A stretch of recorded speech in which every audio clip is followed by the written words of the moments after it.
Tonight, an update on the WSU football team and their success. And the many changes that are happening right here on campus. Plus information about the earthquake that happened over the weekend. Murrow News 8 starts now.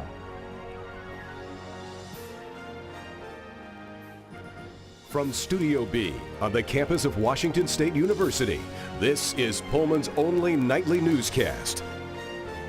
This is Murrow News 8. Good evening, I'm Jay Slaughter. And I'm Stella Sun. Welcome to Murrow News 8.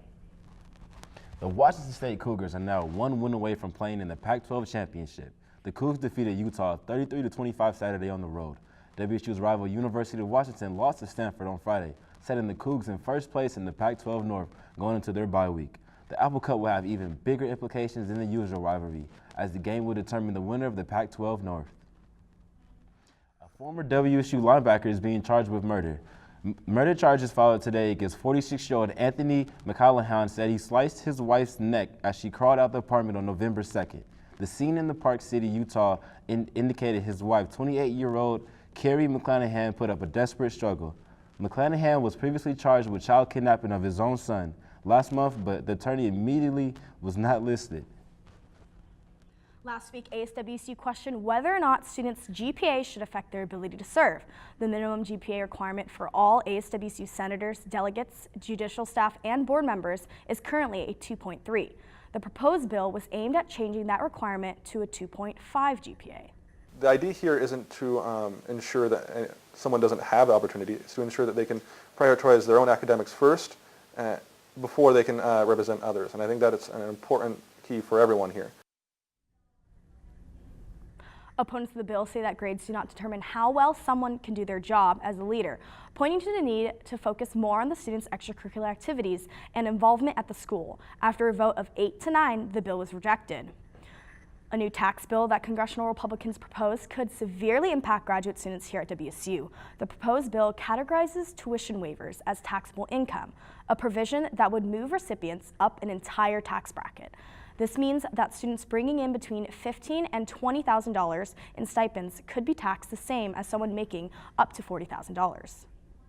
The Pullman Police Department looks to improve daily operations after purchasing $9,000 worth of drones this summer. The 4 drones purchased comes in 3 different sizes and will be clear dangerous areas, search and rescue operations, and traffic control. Police Chief Gary Jenkins says these drones could ultimately help with officer safety. Also use it for reconnaissance, so if we have a situation where, say, there's an armed person, we can get a drone in closely without having to jeopardize officer safety. Currently, Pullman PD cannot train their own officers to be pilots and must obtain permission from the Pullman Moscow Airport to use these drones, but they apply to Federal Aviation Administrations to change those policies. A former law enforcement officer and small business entrepreneur, James Vandermaat, spoke at the Moscow One World Cafe this morning. Vandermaat is a Democrat and working to take Idaho's 1st congressional district from Republicans and Raw Labrador. The current Republican representing Idaho's 1st congressional district announced his candidacy for Idaho governor office in 2018. For families who have young kids in school, long weekends or school holidays could bring fear of not having enough food. Our reporter Majestic Storm went to one local elementary school to see how volunteers help families who are food insecure. Jefferson Elementary is no longer a place to simply learn English and math. 5 days a week, this school provides breakfast and lunch to hundreds of students who depend on these meals. But when the weekend comes, some students fear that with no school comes little to no food. But by one brown paper bag at a time, a very special program makes sure that no kid goes hungry, not even over the weekends. And they'll often stop and ask, is that my food? Is my food going to be in my backpack, later? So they're very aware of when we're packing and when that whole process is happening. While students are at lunch, teachers place the snack bags into their backpacks to bring home, assuring 100% confidentiality. The PTA wants to make sure that each student a part of this program goes home with plenty of snacks to assure that they don't go hungry over the weekend. This closet is Linda Sagan's gift to the students of Jefferson Elementary because for her, food insecurity hits very close to home. I was that child. I was the child that didn't have enough to eat growing up. And so I remember having really bad headaches as a child. and it was because we didn't have enough food. Because of their impact on children in the region, Jefferson received a $2,000 grant to continue their mission. Since last year, the program's number of students involved has doubled, and their goal is to get a weekend snack pantry at every school across Pullman. Because I get to meet with parents saying, I just am not making it, or I don't know what to do next, or I can't do those things. And now I have an option to give those families. What was once an empty closet is now security that kids can rely on, knowing that their tummies won't growl when they're away from school. Majestic Storm, Murrow, News 8. When we come back, we'll show you a video of the destruction due to the Iraq earthquake. And more updates on the Texas shooting.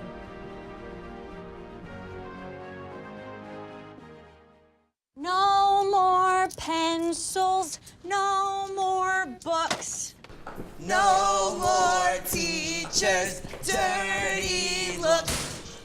School's out for summer. School's out forever. School's out with fever. School's out completely. What this place needed was better graduation rates. So we worked with schools like Henry Ford High, and now they're up 18%. And it can happen in every place.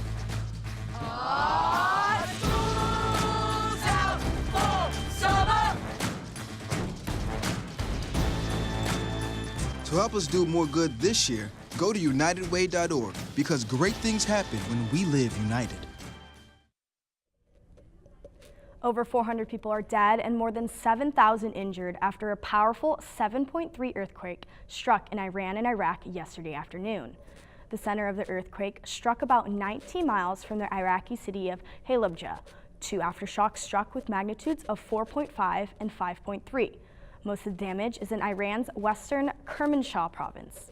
The Darbandikhen Dam in Iraq experienced surface cracks, and authorities advised people living near the Shirwan River to leave as a precaution. A fifth woman accused former Alabama Supreme Court judge and Republican Senate candidate Roy Moore of sexual misconduct this morning.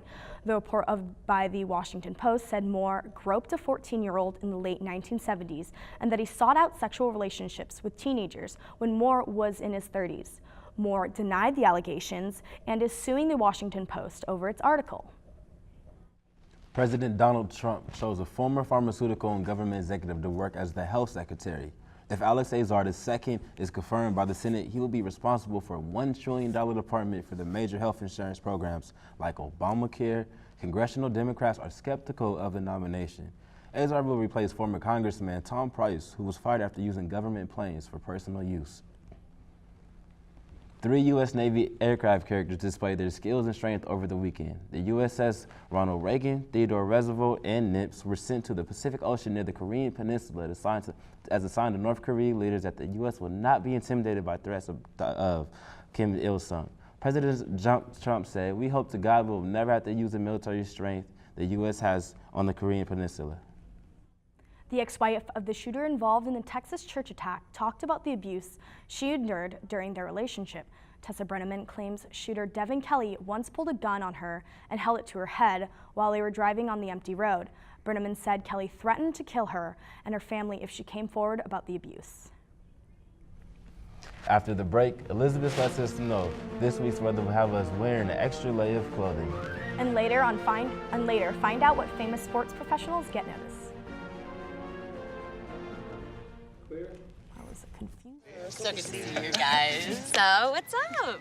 Oh, we finally bought a place. Holy cow. You seriously have enough saved to do that? We've been putting a little aside each month. Jeez, at the end of the month, we have nothing left to save. Yeah, I have no idea where it goes. Well, you're spending a lot on... Is it good? Oh, God.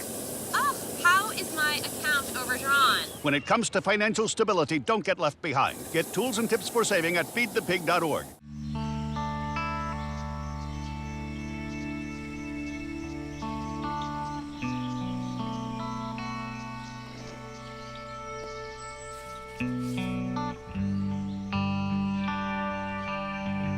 This is the moment I knew. His future had no boundaries. There are some moments only the forest can inspire. Find yours at discovertheforest.org. The cold temperatures from last week warmed up over the weekend. Elizabeth, does that mean I can leave my gloves at home this week? Well, Jay, most of the clouds covered Pullman skies over today. As you can see, there was some peaks of sunlight during the day, but more than ever, there was light periods of rain. For tonight, the clouds will still be with us tonight, and you'll see at about low 30s. But overall, when we look at tomorrow, rain is not with us. Clouds are still going to be there from the night. We'll be probably looking at mid-40s, not that bad. In the evening, it'll drop down to the high 30s, but pretty well not too cold. Now, looking at our Washington State map, you'll see on the west side, Seattle and Olympia are experiencing a lot more rain than we are. Highest of 52, so they are a little warmer, but still, if you're in the West Coast, that rain jacket will come in handy. Now, over in Vancouver, maybe a little safer to stay inside as Vancouver is experiencing some small thunderstorms.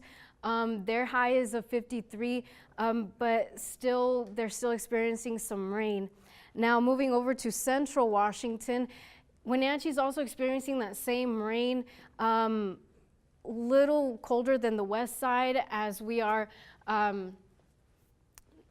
just a little far from the coast. Now, in Pullman, as we look at Wednesday, Thursday, that rain is still going to be with us, so you will need a raincoat, and not going to drop very much at night. As for the weekend, rain is gone, but those clouds will still be with us. So I think it'll be beneficial to keep some gloves on, as your hands will probably want it. Back at the desk. After the break, a controversial former 49er quarterback gets recognition off the football field. Plus the announcement of the 2017 American League Rookie of the Year.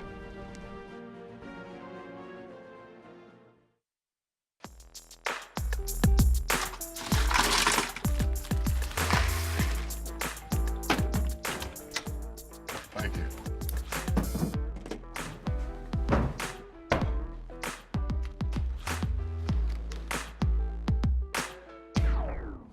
You got a king? Go fish! In your face! In your face! The smallest moments can have the biggest impact on a child's life. Take time to be a dad today.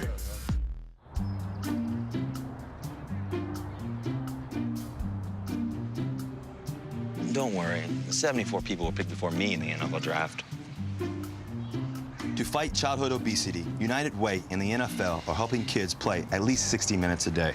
Okay, time for the team obstacle course. Yay! What this place needs is more healthy kids. To get involved or donate, go to unitedway.org/play60. Now I get it. Former NFL quarterback Colin Kaepernick headlines the cover of GQ magazine after being named GQ Citizen of the Year. Kaepernick, best known for his protests in the form of kneeling during the national anthem, continues to receive criticism from the president and the NFL owners. The 10-time veteran continues to be the centerpiece of one of the biggest controversies of the year. Kaepernick wasn't the only professional athlete to get fame recognition this week. Yankees' Aaron Judge unanimously won the 2017 American League Rookie of the Year award. The 25-year-old right fielder took Major League Baseball by storm this season, blasting a rookie record 52 homers. Judge finished second in the American League with RBIs with 114, took home the victory in the 2017 Home Run Derby. Thank you for watching us. Thank you and good night, Pullman. Have a good night. Remember to follow us on Facebook and Twitter. Good night, Pullman.